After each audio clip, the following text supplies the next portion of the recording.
ಸಾಯಿಸಬೇಕು ಮುಗಿಸ್ಬೇಕಂತಲೇ ನನ್ನನ್ನು ಪ್ಲ್ಯಾನ್ ಮಾಡಿ ಶಾಸಕರ ಸಪೋರ್ಟ್ ಇದೆ ಅನ್ನೋ ಒಂದು ಇದರಿಂದನೂ ದಬ್ಬಾಳಿಕೆ ದೌರ್ಜನ್ಯ ನಡೆಸ್ತಾ ಇದೆ. ದಾದಾಗಿರಿಗಳು ಮಾಫಿಯಾಗಳು ನಡೀತದೆ, ಮಾಫಿಯಾ ಜಗತ್ತು ಜಾಟ ನಡೀತದೆ. ಪೊಲೀಸರಿಂದ ದಾದಾಗಿರಿ ರಮೇಶ್ ಗೌಡ ಈ ಕೂಡ ಅಮಾನತ್ ಮಾಡಬೇಕಂತ ಸಾರ್ವಜನಿಕರು ಕೆಲವೊಂದು ವಿಚಾರದಲ್ಲಿ ಪೊಲೀಸರು ಕಂಡು ಕಾಣದಂಗೆ ಇರ್ತಾರೆ. ರಾಜಕಾರಣಿಗಳಿಂದ ರಾಸಲೀಲ, ಹಲ್ಲೆ ಮಾಡಿರ್ತಕ್ಕಂಥವ್ರು ಇವರೆಲ್ಲ ಕಾಂಗ್ರೆಸ್ ಬೆಂಬಲಿತ ಸ್ವಾಮೀಜಿಗಳಿಂದ ಪ್ರೇಮಲೀಲೆ ಎಲ್ಲ ಅಂಡರ್ಸ್ಟ್ಯಾಂಡಿಂಗು, ಇದೆಲ್ಲದೂ ಕೂಡ ಹೊರ ಜಗತ್ತಿಗೆ ತರತಕ್ಕಂಥದ್ದು ಪತ್ರಕರ್ತ. ಪೊಲೀಸ್ ಭಯ ಯಾರಿಗೂ ಇಲ್ಲವೇ. ನಮಸ್ಕಾರ, ಆನ್ಲೈನ್ ಟಿವಿ ವೀಕ್ಷಕರೇ, ಪತ್ರಕರ್ತನ ಕೊಲೆಗೆ ಸುಪಾರಿ, ಇದು ಆನ್ಲೈನ್ ಟಿವಿ ಒಂದು ವಿಶೇಷ ವರದಿ. ತುಮಕೂರು ಜಿಲ್ಲೆ ಗಡಿನಾಡು ಆವರಣದಲ್ಲಿ ನಡೆದಿರ್ತಕ್ಕಂಥ ಘಟನೆ. ಗಡಿನಾಡು ಪತ್ರಿಕೆ ಸಂಪಾದಕರಾದಂತಹ ರಾಮಾಂಜಿನಪ್ಪ ಇವರ ಮೇಲೆ ಮಾರಣಾಂತಿಕ ಹಲ್ಲೆ ಮತ್ತು ಕೊಲೆ ಪ್ರಯತ್ನ ನಡೆದಿದೆ. ಮಹಿಳೆಯರಿಂದ ಸಂಪಾದಕರ ಮೇಲೆ ಚಪ್ಪಲಿಯಿಂದ ಹೊಡೆದಿದ್ದಾರೆ. ಎಷ್ಟು ಸರಿ, ಎಷ್ಟು ತಪ್ಪು? ಅಂದ್ರೆ ಇವತ್ತು ದೇಶದಲ್ಲಿ ನಡೆಯುವಂತ ಅನ್ಯಾಯ, ಅಕ್ರಮ, ಭ್ರಷ್ಟಾಚಾರ, ದೌರ್ಜನ್ಯಗಳು, ದಬ್ಬಾಳಿಕೆ, ಹೀಗೆ ಬಡವರ ಮೇಲೆ ದಿನನಿತ್ಯ ಹಿಂಸೆಗಳು, ದಾದಾಗಿರಿಗಳು, ಮಾಫಿಯಾ ಜಗತ್ತು, ಪೊಲೀಸರಿಂದ ದಾದಾಗಿರಿ, ರೌಡಿಗಳಿಂದ ಮಧ್ಯವರ್ತಿಗೆ ಏನೋ ರಾಜ್ಯ ಸಂಧಾನ ನಡೆಯುವಂತ ಕೆಲಸಗಳು, ಮತ್ತೇನು ಅಮಾಯಕರ ಮೇಲೆ ನಡೆಯುವಂತ ಹಿಂಸೆ, ರಾಜಕಾರಣಿಗಳಿಂದ ರಾಸಲೀಲೆ, ಸ್ವಾಮೀಜಿಗಳಿಂದ ಪ್ರೇಮಲೀಲೆ, ಇದೆಲ್ಲದೂ ಕೂಡ ಹೊರ ಜಗತ್ತಿಗೆ ತರತಕ್ಕಂಥದ್ದು ಪತ್ರಕರ್ತರಿ. ಖಂಡಿತ ಸರ್. ಹಾಗಾದ್ರೆ ಪತ್ರಕರ್ತನಿಗೆ ರಕ್ಷಣೆ ಇಲ್ಲ ಅಂತ ಹೇಳ್ತಾರೆ. ರಕ್ಷಣೆ ಇಲ್ಲ ರೀ. ನೋಡ್ರಿ, ನಮಗ್ ಗೊತ್ತಿರಂಗೆ ಪತ್ರಕರ್ತರ ಮೇಲೆ ಹಲ್ಲೆ ಆಗಿರೋದು ಏನು ಹೊಸ್ತೇನಲ್ಲ. ಪತ್ರಕರ್ತರ ಮೇಲೆ ನಡೆದಿರ್ತಕ್ಕಂಥ ಹಲ್ಲೆಯಿಂದ ಆ ಹಲ್ಲೆ ಮಾಡಿರ್ತಕ್ಕಂಥ ವ್ಯಕ್ತಿಗೆ ಗಲ್ಲು ಶಿಕ್ಷೆ ಆಗಲಿ, ಜೀವಾವಧಿ ಶಿಕ್ಷೆ ಆಗಲಿ, ಇಲ್ಲ ಒಂದು 10 ಲಕ್ಷ ರೂಪಾಯಿ ದಂಡ ಆಗ್ಲಿ ವಿಧಿಸಿದ್ದಾರೆ ಅಂತ ಹೇಳಿ ಎಲ್ಲೂ ಒಂದು ಉದಾಹರಣೆ ಇಲ್ಲ ರೀ. ದೇಶದಲ್ಲಿ ಇಷ್ಟೆಲ್ಲ ಅನ್ಯಾಯ ಅಕ್ರಮಗಳು ನಡೀತಾ ಇದ್ರು ಕೂಡ ಇವತ್ತು ಪತ್ರಕರ್ತರ ರಕ್ಷಣೆ ಇಲ್ಲ. ಇದೆಲ್ಲ ಹೊರ ಜಗತ್ತಿಗೆ ತಗೊಂಬಾರಂತ ಏಕೈಕ ವ್ಯಕ್ತಿ ಒಬ್ಬ ಪತ್ರಕರ್ತ ಮಾತ್ರ ಸಾಧ್ಯ. ಯಾರಿಂದನೂ ಕೂಡ ಸಾಧ್ಯ ಇಲ್ಲ. ಇಂಥ ಒಂದು ಪತ್ರಿಕರ್ತರಿಗೆ ಈ ಥರ ದೌರ್ಜನ್ಯ ಮಾಡಿ ಪ್ರಾಣ ಮಾರಣಾಂತಿಕ ಹಲ್ಲೆ ನಡೆಸಿರ್ತಕ್ಕಂಥ ಇಂಥವ್ರಿಗೆ ಕಠಿಣ ಶಿಕ್ಷೆ ಆಗಬೇಕು. ಮುಂದೆ ಇದು ಎಂದು ಯಾವ ಪತ್ರಕರ್ತರಿಗೂ ಈ ಥರ ನಡೆಯದಂಥ ಶಿಕ್ಷೆ ಕೊಟ್ಟು ನಮಗೆ ಒಂದು ರಕ್ಷಣೆ ಕಲಿಸ್ಬೇಕು. ನಮ್ಮ ಮನೆಯವ್ರಿಗೆ, ಮನೆಯಲ್ಲಿ ನನ್ನ ಹೆಂಡತಿ ಮಕ್ಕಳಿಗೆ ಪ್ರಾಣ ಬೆದರಿಕೆ ಇದೆ. ಅವ್ರನ್ನೇನು ಮಾಡ್ತಾರೆ ಅನ್ನೋ ಭಯ ನಮಗಿದೆ. ನಮಗೆ ಸೆಕ್ಯೂರಿಟಿ ಕೊಡಬೇಕು ಅಂತ ನಾವು ಕೋಳ್ಕೊಳ್ತೀವಿ ಸರ್. ಇಬ್ಬರು ಸರ್, ಇಬ್ಬರು ಗಂಡು ಮಕ್ಕಳು, ಸಣ್ಣವು ಸರ್. ಇನ್ನೂ ಸರ್ ಇದ್ರಕ್ಕಿಂತ ಮುಂಚೆನು ಅಲ್ಲೇ ಆಗಿತ್ತಲ್ಲ ಸರ್ ಪತ್ರಕರ್ತರ ಮೇಲೆ? ಇದಕ್ಕಿಂತ ಮುಂಚೆ ಎಲ್ಲ ರೀ ಪತ್ರಕರ್ತರ ಮೇಲೆ ಹಲ್ಲೆ ನಡೀತಾನೆ ಇದೆ. ಇದಕ್ಕೆ ಏನು ಕಾನೂನಲ್ಲಿ ತಿದ್ದುಪಡಿ ತಗೊಳ್ಬೇಕಾಗುತ್ತೆ. ಸೆಷನ್ ನಡೀತದೆ. ಸೆಷನ್ ನಲ್ಲಿ ಬೇರೆ ಬೇರೆ ಯಾವ್ಯಾವ ತಿದ್ದುಪಡಿ ತಗೊಂಡ್ಬರ್ತಾರೆ. ದೇಶದಲ್ಲಿ ನಡೆಯುವಂತ ಅನ್ಯಾಯ ಕ್ರಮಗಳನ್ನ ಹೊರ ಜಗತ್ತಿಗೆ ತಗೊಂಬಂತ ಪತ್ರಕರ್ತರಿಗೆ ಸೂಕ್ತವಾದ ರಕ್ಷಣೆ ಬಗ್ಗೆ ಸೆಷನ್ ನಲ್ಲಿ ಚರ್ಚೆ ಆಗಲ್ಲ. ಪತ್ರಕರ್ತನಿಗೆ ಯಾರು ಕೂಡ ಹಲ್ಲೆ ಮಾಡೋದಿಲ್ಲ, ಹೊಡೆದ್ರೆ ಅಂತ ಒಬ್ಬ ವ್ಯಕ್ತಿಗೆ 10 ವರ್ಷ, 15 ವರ್ಷ, 20 ವರ್ಷ ಅಂತ ಜೈಲು, ಇಲ್ಲ 5 ವರ್ಷ ದಂಡ ಅಂತ ಏನಾದ್ರು ಒಂದು ಕಟ್ಟುಕಟ್ಟಿನ ಆದೇಶ ಹೊರಬಿತ್ತು ಅಂದ್ರೆ ಜನಗಳು ಎದುರ್ಕಂತಾರೆ ಕಣ್ರಿ ಪತ್ರಕರ್ತರ ಮೇಲೆ ಹಲ್ಲೆ ಮಾಡೋದಕ್ಕೆ. ಇವತ್ತು ಇಲ್ಲಿ ಹೇಳ್ತಿರ್ತಕ್ಕಂಥದ್ದು ಬಹುತೇಕ ನೋಡ್ರಿ, ಪಾವಗಡ ತಾಲೂಕಲ್ಲಿ ಅಂದ ಕಾಲದಿಂದಲೂ ಕೂಡ ಮಡ್ಕಾದಂದೆ ಇವತ್ತು ಭೂ ಮಾಫಿಯಾ ಈ ತರ ಒಂದೊಂದೇ ನಡೀತಾ ಇದೆ ಸರ್. ಮತ್ತೆ ಪತ್ರಿಕೆಯಲ್ಲಿ ಪತ್ರಕರ್ತರ ಮೇಲೆ ಹಲ್ಲೆ ಅಥವಾ ಅವಮಾನ ಮಾಡಿದರೆ ಜೈಲು ಶಿಕ್ಷೆ ಗ್ಯಾರಂಟಿ ಅಂತ ಕೊಟ್ಟರು ಸರ್. ನೋಡ್ರಿ, ಈಗ ಅವ್ರ ಮೇಲೆ FIR ಆಗಿದೆ, ಸರಿನಾ? FIR ಆಯ್ತು, ಈಗೇನು ಹೋಗ್ತಾರೆ, 2 ತಿಂಗಳು 3 ತಿಂಗಳು ಕೂತ್ಕೊಂತಾರೆ, ಬೇರೆ ಮತ್ತೆ ರೀಚೆ ಬರ್ತಾರೆ, ಅಷ್ಟೇನೆ. ಈಗ ರಾಮಾಂಜಿನಪ್ಪ ಅನ್ನೋ ಪತ್ರಕರ್ತನಿಗೆ ಸಾರ್ವಜನಿಕರ ಸ್ಥಳದಲ್ಲಿ ಹೆಣ್ಣು ಮಕ್ಕಳು ಚಪ್ಪಿಂದ ಹೊಡಿತಾರೆ ಅಂತ ಹೇಳಿದ್ರೆ ಎಷ್ಟು ಅವಮಾನ ರೀ. ಇಷ್ಟೇ ನೋಡ್ರಿ, ಪತ್ರಿಕೆ, ಒಬ್ಬ ವಾರ ಪತ್ರಿಕೆ ಆಗಿರ್ಬೋದು, ಇಲ್ಲ ಪಾಕ್ಷಿಕ ಪತ್ರಿಕೆ ಆಗಿರ್ಬೋದು, ಮಾಸಿಕ, ತ್ರೈಮಾಸಿಕ, ದಿನಪತ್ರಿಕೆ, ಯಾರೇ ಇರಲಿ, ಒಬ್ಬ ಪತ್ರಕರ್ತ ಅಂದ್ಮೇಲೆ ಪತ್ರಕರ್ತನೇ. ಸರ್, ನನ್ನ ಹೆಸರು ರಾಮಾಂಜನಪ್ಪ ಅಂತ. ನಾನು ಆಮ್ ಆದ್ಮಿ ಪಾರ್ಟಿ ಜಿಲ್ಲಾ ಪ್ರಧಾನ ಕಾರ್ಯದರ್ಶಿ. ಇವರು ರಾಮಾಂಜನಪ್ಪ ಅವರೇ, ಇವರು ಗಡಿನಾಡು ಮಿತ್ರ ಸಂಪಾದಕರಿದ್ದಾರೆ. ಇತ್ತೀಚೆಗೆ ಪಾವಗಡ ತಾಲೂಕಲ್ಲಿ ಕೆಲವೊಂದು ಈ ಭೂ ಮಾಫಿಯಾ ಒಂದು, ಆಮೇಲೆ ಎರಡನೇದು ಈ ಜೂಜುಗಳು, ಮತ್ತು ಕೆಲವೊಂದು ಅನೈತಿಕ ಚಟುವಟಿಕೆಗಳು ಈ ಥರದ್ದು ಯಥೇಚ್ಛವಾಗಿ ನಡೀತಾ ಇದ್ದಾವೆ. ಆ ವಿಚಾರದಲ್ಲಿ ರಾಮಾಂಜನಪ್ಪ ಅವರು ಕೆಲವೊಂದು ಸುದ್ದಿಗಳನ್ನು ಮಾಡಿದ್ದಾರೆ. ಈಗ ಮಾಧ್ಯಮ ಅಂತಂದರೆ ಸಮಾಜದ ಅಂಕು ಡೊಂಕುಗಳನ್ನು ತಿದ್ದುವುದಕ್ಕೆ ಮಾಧ್ಯಮ ಇರುವಂಥದ್ದು. ಹಾಗಾಗಿ ಎಲ್ಲೋ ಒಂದು ಕಡೆ ತಪ್ಪುಗಳಿರೋದನ್ನು ಅದನ್ನು ಜನಕ್ಕೆ ತೋರಿಸಿದ್ದಾರೆ. ಅದನ್ನು ಈಗ ನೆನ್ನೆ ಹಲ್ಲೆ ಮಾಡಿದಂಥವರು ವೈಯಕ್ತಿಕವಾಗಿ ತಗೊಂಡು ಏನೇ ಇದ್ದಿದ್ರೂ ಸಹ ಇವ್ರ ಮೇಲೆ ದೂರು ಕೊಟ್ಟು ಕಾನೂನು ಪ್ರಕಾರವಾಗಿ ಕ್ರಮ ತಗೊಳ್ಬೋದಿತ್ತು. ಅದನ್ನು ಬಿಟ್ಟು ಇವರು ನಡು ರಸ್ತೆಯಲ್ಲಿ ಪಬ್ಲಿಕಲ್ಲಿ ಹೀನಾಮಾನವಾಗಿ ಚಪ್ಪಲಿಯಲ್ಲಿ ಹೊಡೆದು ಬಟ್ಟೆ ಹರಿದು ಅವರನ್ನು ಮಾರಣಾಂತಿಕ ಹಲ್ಲೆ ನಡೆಸಿ ಅವರಿಗೆ ಹಲ್ಲೆ ಮಾಡಿರುವಂಥದ್ದು ಭಾಳ ಒಂದು ಖಂಡಿಸುವಂಥ ವಿಚಾರ. ಆಮೇಲೆ ಪತ್ರಕರ್ತರು ಮಾಡೋಂಥ ವರದಿಗಳ ಮೇಲೆ ಮಹಾರಾಷ್ಟ್ರ ಮೊಕದ್ದಮೆ ಮಾಡ್ತಾರೆ. ಎಷ್ಟೋ ಜನ ನನ್ಗೆ ಹೇಳಕ್ ಹೋಗ್ಬಾರ್ದು ಹಿಂಸೆಗಳು ಅನುಭವಿಸಿದಾರಂದ್ರೆ ನನ್ನ ಜೊತೆಗಿಂತ ಸ್ನೇಹಿತರನ್ನೇ ಅವ್ರ ಮೇಲೆ 3-4 ಕೇಸ್ಗಳು ಬಿದ್ದಿದೆ. ವರದಿ ಮಾಡಿದ ಒಂದು ಇದಕ್ಕೆ ಮಹಾರಾಷ್ಟ್ರ ಮೊಕದ್ದಮೆ ಆಗಿದ್ದಾರೆ. ಅದು ಎಷ್ಟು ಫೇಸ್ ಮಾಡ್ತಿದ್ದಾರೆ ಅಂತ ನನಗೆ ಗೊತ್ತಿದೆ. ಅದು ನನ್ನ ಜೊತೆಗಿರ್ತಕ್ಕಂಥ ನನ್ನ ಸ್ನೇಹಿತ ಪತ್ರಕರ್ತ ಅಂತ. ಈ ತರ ನೋಡ್ರಿ, ಒಂದ್ ಕಡೆ ಕೋರ್ಟಲ್ಲಿ ಕೇಸ್ಗಳ ಬಗ್ಗೆ ಹಿಂದೆ ಹೋಗ್ಬೇಕಾಗುತ್ತೆ, ಅದು ತಲೆ ಕೊಡ್ಬೇಕಾಗುತ್ತೆ. ಹೊರಗಡೆ ಜಗತ್ತಿಲ್ಲ ಅಂತ ಅನ್ಯಾಯಕ್ರಮಗಳು ಬರೀಬೇಕಾಗುತ್ತೆ. ಇದ್ರ ಮಧ್ಯೆ ಇವತ್ತು ನೋಡ್ರಿ ಬಹುತೇಕವಾಗಿ ಪತ್ರಕರ್ತರು ಯಾಕೆ ಇವತ್ತು ಹಾರ್ಟ್ ಅಟ್ಯಾಕ್ ಸಾಧ್ಯ ಅಂದ್ರೆ ಇದೇ ವಿಷಯ ಕಂಡ್ರಿ.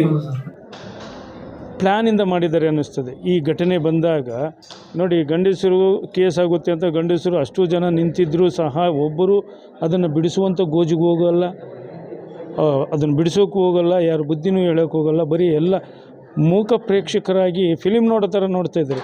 ಇದೊಂದು ಲೆಕ್ಕದಲ್ಲಿ ಹೇಳಬೇಕಂದ್ರೆ ನಾಚಿಕೆಗೇಡಿನ ಸಂಗತಿ ಅಂತ ನಾನು ಹೇಳೋಕ್ಕೆ ಬಯಸ್ತಿದ್ದೀನಿ. ಯಾಕೆಂದರೆ ನಾವು ಮನುಷ್ಯರಿದ್ದೀವಿ, ಮನುಷ್ಯತ್ವ ಬೇಕು. ಮನುಷ್ಯತ್ವ ಇಲ್ಲದೆ ಕ್ರೂರಿಗಳ ಥರ ನಡ್ಕೊಂಡಿದ್ದಾರೆ. ಈ ವಿಚಾರದಲ್ಲಿ ಇವತ್ತು ಸಾಕಷ್ಟು ಮಾಧ್ಯಮದವರು ಎಲ್ಲ ಇದನ್ನು ಬಂದು ಭಾಳಷ್ಟು ನೋಡಿದರು. ಎಲ್ಲ ಮಾಧ್ಯಮ ಇರಲಿ, ಯಾರೇ ಇರಲಿ, ಇದನ್ನು ಖಂಡಿಸುವಂಥದ್ದು.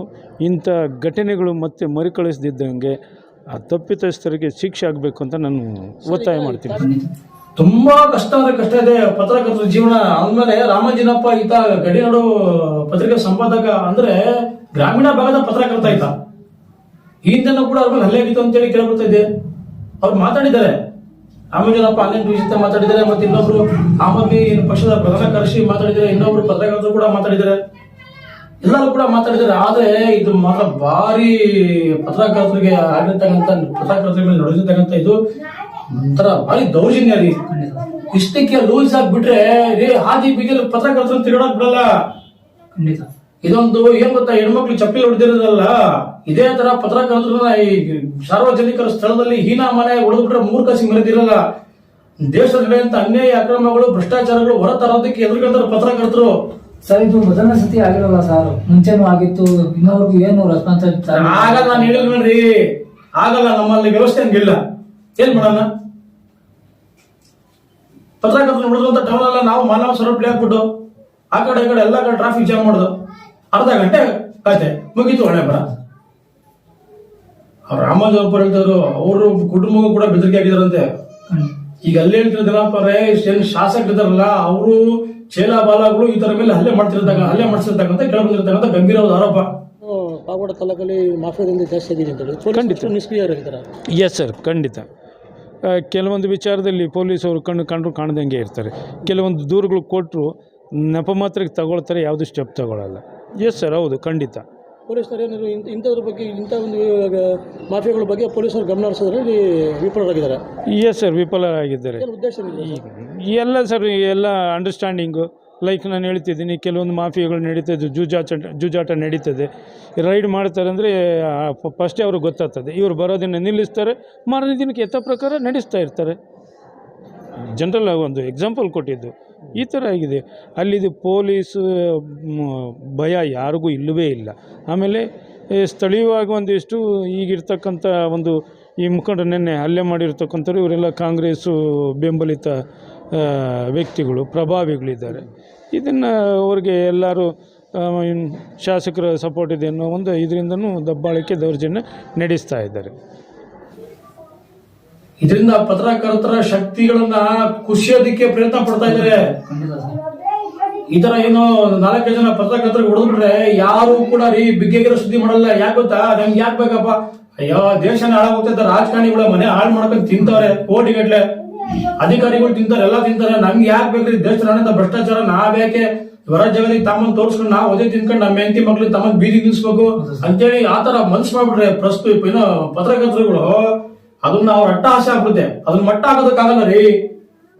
ಪ್ರಿಂಟ್ ಮೀಡಿಯಾ ಮತ್ತು ಸೋಷಿಯಲ್ ಮೀಡಿಯಾ ಪತ್ರಕರ್ತರ ಸಂಘದ ರಾಜ್ಯಾಧ್ಯಕ್ಷರಾದ ನಾನು CD ಕೃಷ್ಣಮೂರ್ತಿ ಆದ ನಾನು ಸಾಮಾನ್ಯ ಪಾವಗಡದ ಸಂಪಾದಕರಿಗೆ ಅನೈತಿಕವಾಗಿ ಗಲಾಟೆ ಮಾಡಿ ಸಂಪಾದಕರಿಗೆ ಇವರೊಬ್ಬರಿಗೆ ಎಲ್ಲರಿಗೂ ಕೂಡ ಪಾವಗಡದಲ್ಲಿ ಗಲಾಟೆ ಮಾಡಿ ಅನೈತಿಕವಾಗಿ ಅವಮಾನ ಮಾಡಿರ್ತಕ್ಕಂಥವರಿಗೆ ಶಿಕ್ಷೆ ಆಗಬೇಕು. ನಮ್ಮ ಪತ್ರಿಕಾ ಸಂಘದಿಂದ ನಮ್ಗೆ ಏನೇ ಸಂಘಟನೆಯಿಂದ ನಾವು ಸಪೋರ್ಟ್ ಮಾಡೋದಕ್ಕೆ ನಾವು ಸಿದ್ಧವಾಗಿರ್ತೀವಿ. ಇವತ್ತು ನೋಡ್ರಿ, ಇವತ್ತು ಗೃಹ ಮಂತ್ರಿಗಳು ತವರಲ್ಲಿ ದಿನಕ್ಕೊಂದೊಂದು ಘಟನೆ ನಡೀತೈತೆ. ಪರಮೇಶ್ವರ್ ಇದ್ರ ಬಗ್ಗೆ ಪೊಲೀಸ್ ಇಲಾಖೆ ಆಗಿಲ್ಲ, ಈ ಪೊಲೀಸ್ ಇಲಾಖೆ ಆಗಲಿ ಮತ್ತೊಬ್ಬರಿಗಾಗಲಿ ಕರೆದ್ಬಿಡು ಚುರುಕ ಕೆಲಸ ಮಾಡಿಸೋಂತ ಒಂದು ವ್ಯವಸ್ಥೆ ಮಾಡ್ತಿಲ್ಲ. ಮಚ್ಚು ಲಾಂಗ್ವೇಜ್ ಜರುಗಿಸ್ತವೆ, ಪತ್ರಕರ್ತರ ಮೇಲೆ ಹಲ್ಲೆ ಆಗ್ತಿದೆ, ಹಾಡಾಗದಲ್ಲೇ ಒಡಾಟ ಆಗ್ತಿದೆ. ಇವೆಲ್ಲ ಎಲ್ಲಿ ಸಾಕ್ತೈತೆ?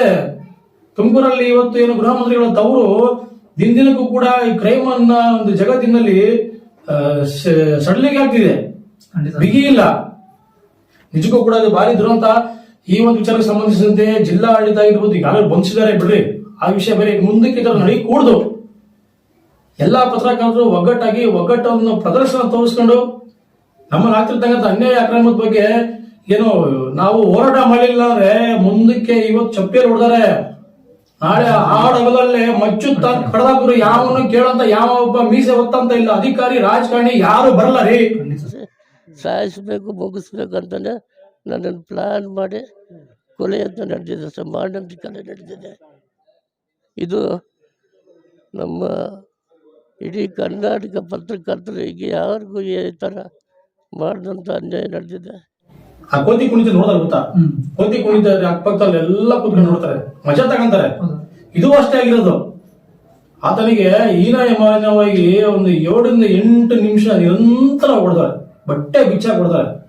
ಸರ್ ಪ್ರಾಣ ಏನೋ ಓದ್ತಿದೆ, ಏನ್ ಸರ್ ಕತೆ ಒಂದು ಸತ್ತಾಗ್ತಿರೋ 2 ಮಕ್ಳು ಲವ ನೋಡ್ಕೊಂಡು ತಾಣ ಮನೆಗಾಗ ಬರೋರು, ಇನ್ನೇನು ಈ ಕಡೆ ಮನೆ ಈ ಕಡೆ ಪೂಜೆ ಮಾಡ್ತಾರ. ಆ ಒಂದು ಹೆಣ್ಮಕ್ಳ ಮೇಲೆ ಆಗಿರ್ತಕ್ಕಂಥ ಘಟನೆ ಬಗ್ಗೆ ಅವ್ರು ಹೊಟ್ಟೆ ಉರಿದ್ಕಂಡ್ರಿ, ಚಿಕ್ಕ ಮಕ್ಳಂತೆ. ಸರ್ ಇವತ್ತು ಇವ್ರಿಗಾಗೋರೆ ನಾಳೆ ಇನ್ನೊಬ್ರಿಗೆ ಆಗ್ತಾ ಅಲ್ಲ, ಇದು ನೋಡ್ರಿ ಇನ್ನೊಬ್ರಿಗಂತಲ್ಲ, ನಾವೇ ಬಿಲೋ ಮಾಡ್ಕೊಳ್ಳಿ ಸರಿನಾ. ನಮ್ಮಲ್ಲಿ ಕರೆಕ್ಟ್ ಆಗಿ ನಮ್ಮ ಸಂಘಟನೆಯಲ್ಲಿ ಕರೆಕ್ಟ್ ನಾವು ಒಗ್ಗಟ್ಟಿಲ್ಲ ಅಂತ ಹೇಳಿದ್ರೆ ಇವತ್ತು ನನ್ಗೂ ಹೊಡಿತಾರೆ, ನಿಮ್ಗೂ ಹೊಡಿತಾರೆ.